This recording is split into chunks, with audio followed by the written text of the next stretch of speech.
네, 감사로 드리는 헌물입니다.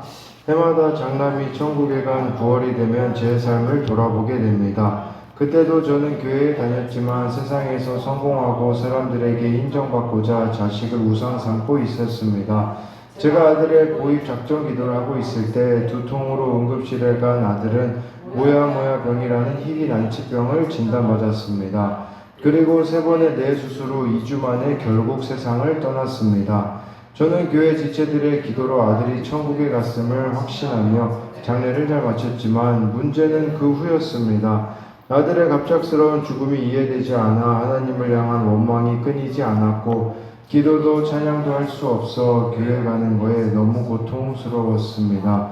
성경책은 일반 도서로 느껴지고 천국과 하나님이 의심되면서 실패한 인생이라는 생각이 들자 자기 연민에 죽고만 싶었습니다. 하지만 남은 둘째 아들과 항암을 마치고 복학한 막내딸을 보며 그저 지구가 멸망하기를 바라고 있을 때 목사님의 피투성이라도 살아있으라는 에스겔 설교를 듣게 되었습니다.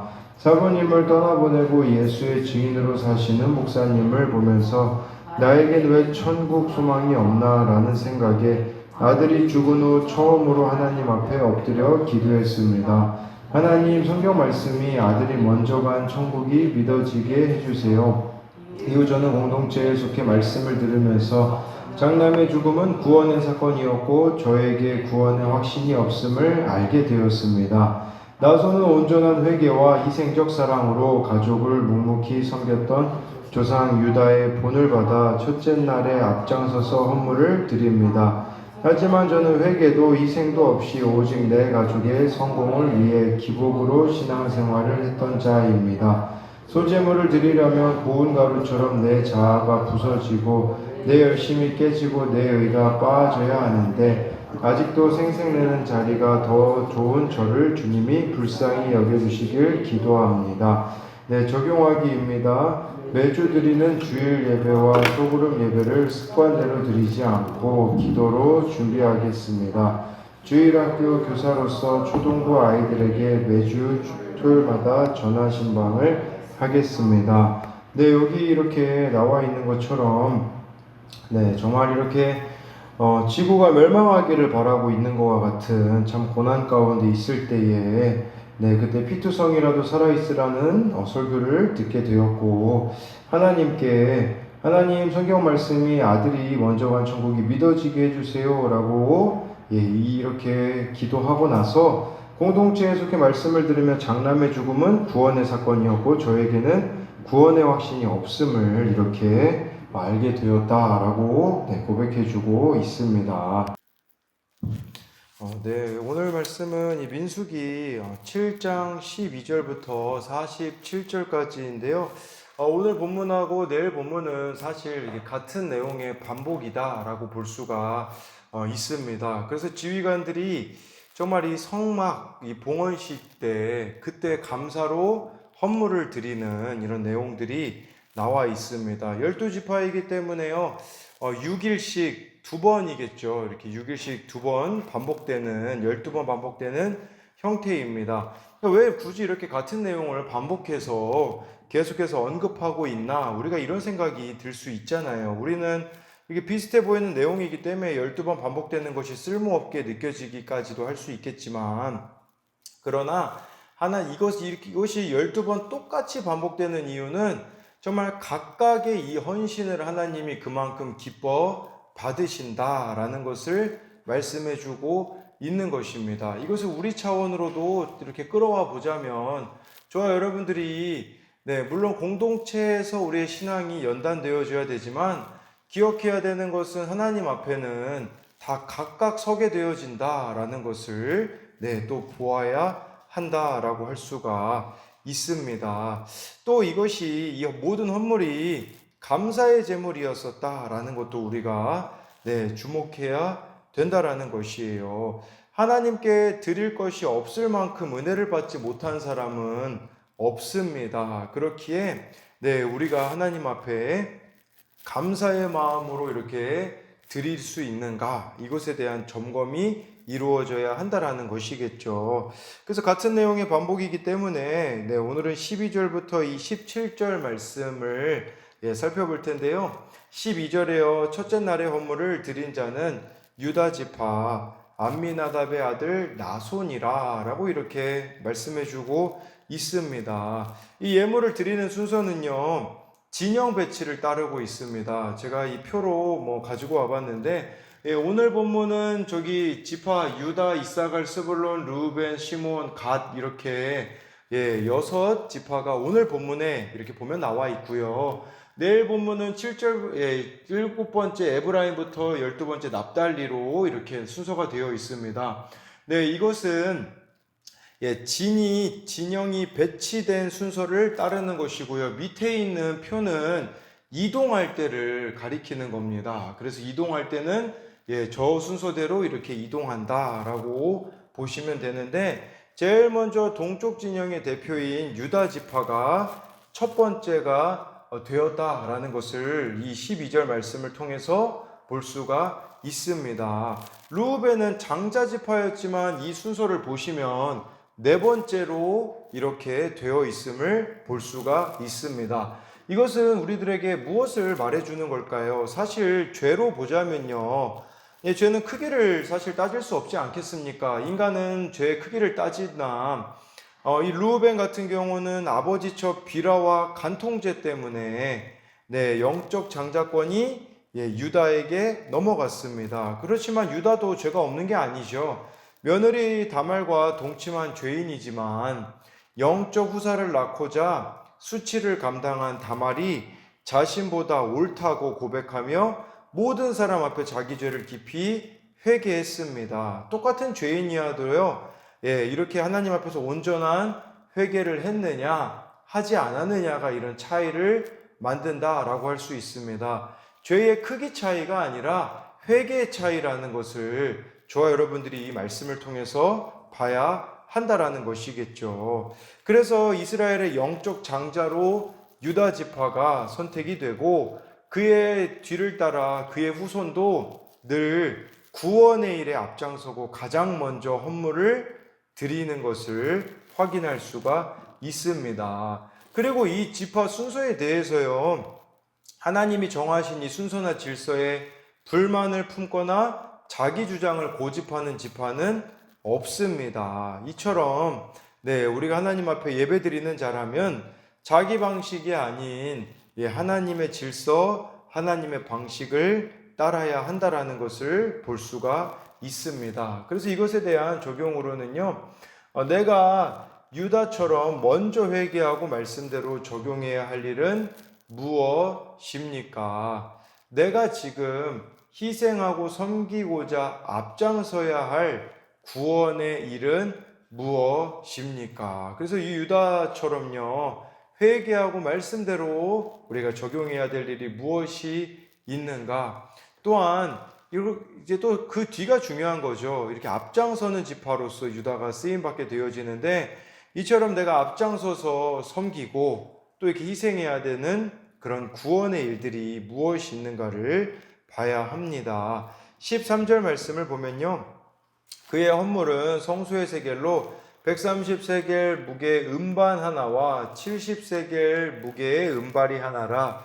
이 두 그릇에는 소재물로 기름 섞은 고운 가루를 채웠고 해서요, 이 음반이요, 다른 본문, 예를 들면 출애굽기 25장 29절에는 대접으로 번역이 되기도 합니다. 왜냐하면 이게 크기가 엄청 컸기 때문이거든요.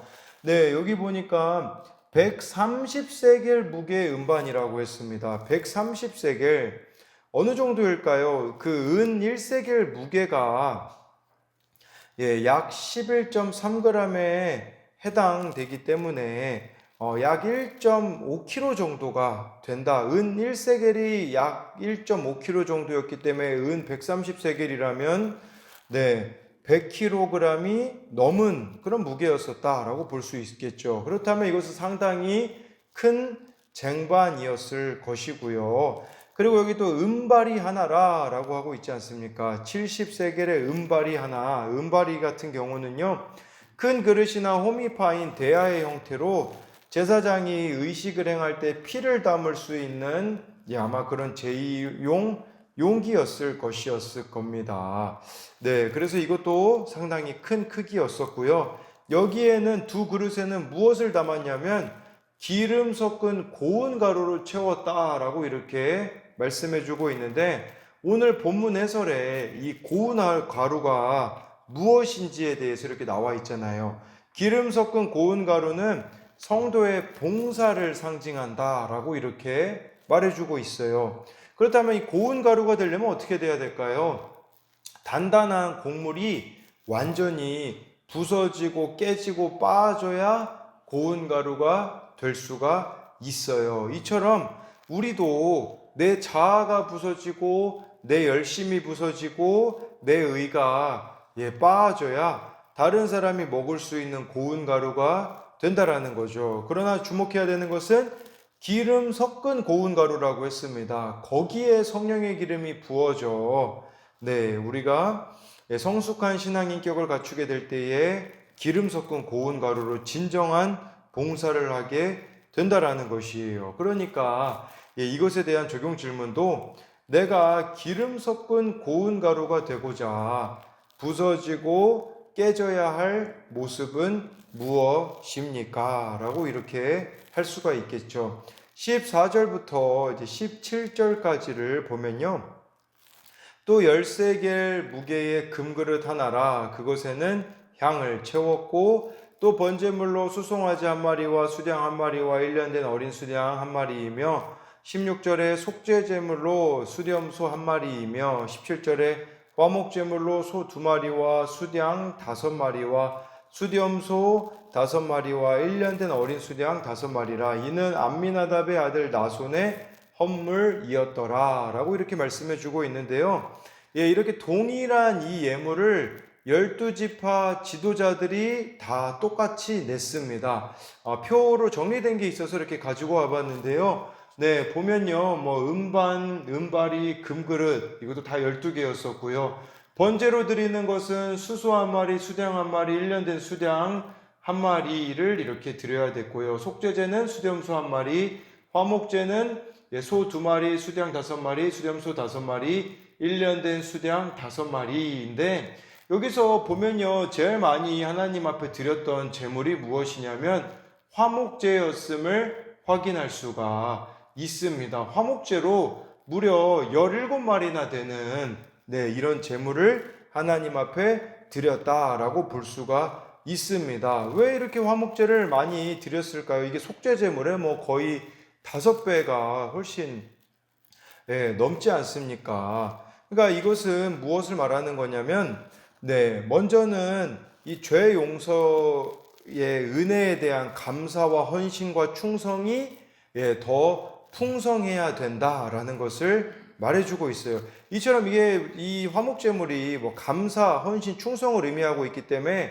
우리가 죄 용서에 대한 이 은혜가 크면 감사의 크기도 크다라는 것을 보여주는 것이다 라고 할 수가 있고요. 그리고 이 화목제 같은 경우는 특별히 나누어 먹는 제사였지 않았겠습니까? 그렇기 때문에 이렇게 그런 의미도 되겠죠. 우리가 정말 죄 용서에 대한 그 크기가 크다면 다른 사람들과 나누는 크기도 크다라고 볼 수가 있는 것이에요. 그러니까 정말 우리가 이 죄 용서받은 그 구원의 크기가 크다면요. 다른 사람들을 품어내는 그 크기도 우리들에게는 크다라는 그런 의미라고도 볼 수가 있는 것이겠죠. 그리고 이 제물을 하나님 앞에 드리는 것을 보면요. 하나님의 구원과 인재를 진심으로 감사하는 성도라면 어떤 환경에서도 드릴 것만 인생을 살게 된다라는 것이에요. 그리고 지금 이게 하루에 이 헌물을 한 지파씩 똑같이 드렸거든요. 그렇지만 이것을 빠짐없이 모세를 통해 하나님께서 기록하게 하셨다라는 것은 우리들에게 무엇을 말하는 것일까요? 매일 반복되는 헌물이라고 할지라도 하나님이 하나하나 기쁘게 받으신다라는 것은 우리도 반복되는 게 있잖아요. 매일 하는 큐티, 또 매주 드리는 주일 예배가 어찌 보면은 평범해 보이고 반복되지만 그거 하나하나를 하나님께서 기쁘게 생각하고 받으시기에 중요한 것은 우리가 어떤 태도로 임하느냐가 중요하다라는 것을 말씀드리는 것이 아니겠습니까?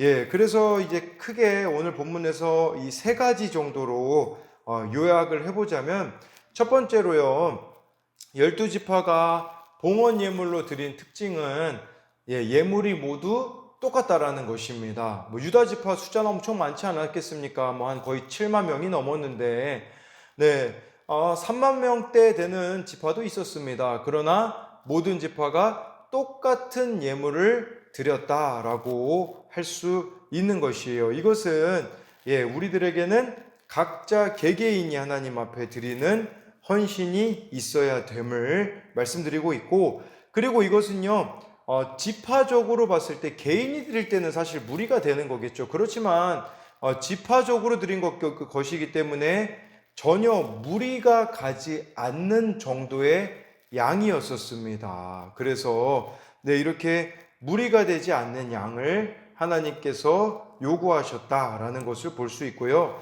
두 번째는요, 12일 동안 드렸거든요. 하루에 한 지파씩 12일 동안 드린 것은 혼잡을 막기 위해서였다라는 것이에요. 또한 이렇게 한 지파씩 드림으로 마음을 준비하고 차례대로 각 지파가 충분히 자신들의 헌신과 정성을 표현할 수 있는 기회를 하나님이 주셨다라는 것입니다. 세 번째, 마지막으로요, 이 성막 봉헌식이 눈에 보이는 예식이었거든요. 그러니까 하루에 한 지파 지휘관씩 짐승들을 데리고 오는 행동을 2주 동안 해야 됐고요. 그것을 드리는 목적은 성막 모든 기구에 기름을 발라 거룩히 구별하는 의식을 위해서였다라는 것이거든요.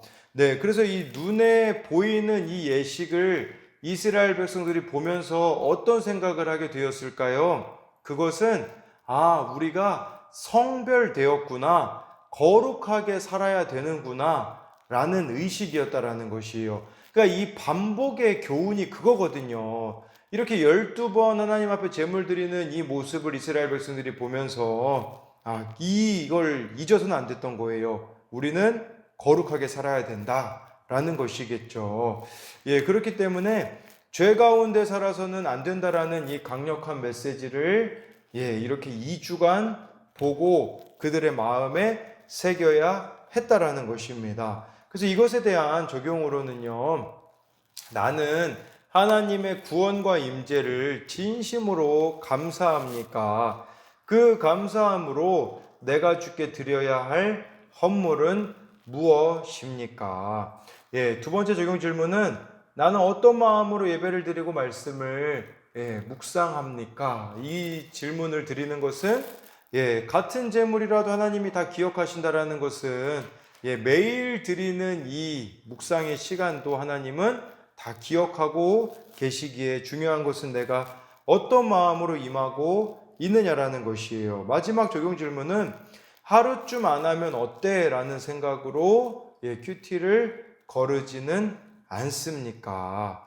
이게 하루쯤 안 하면 어때? 우리 이런 것들이 다 포함되는 것 같아요. 예배도 마찬가지지 않겠습니까?